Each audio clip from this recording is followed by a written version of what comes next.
এই গরমের দিনে দুর্দান্ত একটা ঝোল তৈরি হচ্ছে, যে ঝোলটা হচ্ছে বাটা মাছের, জ্যান্ত বাটা মাছের ঝোল।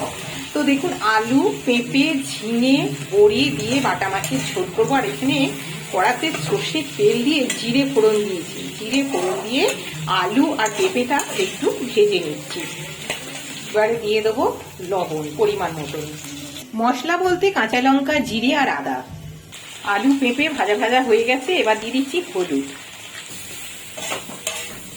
ঝিঙেটা পরে দিচ্ছি, কেননা ঝিঙেটা তাড়াতাড়ি গলে যায়, তার জন্য। ঝোলের মধ্যে ঝিঙে গলে গেলে খেতে ভালো লাগে না। এবারে দেব সামান্য চিনি, আদা, জিরে, কাঁচা লঙ্কা বাটা। মশলার জায়গাটা ধুয়ে পরিমাণ মতন জল দিয়ে দিলাম। এই প্রচন্ড গরমে আর এইরকম ধরনের ঝোল খেতেও ভালো লাগে আর শরীরের পক্ষে উপকারও।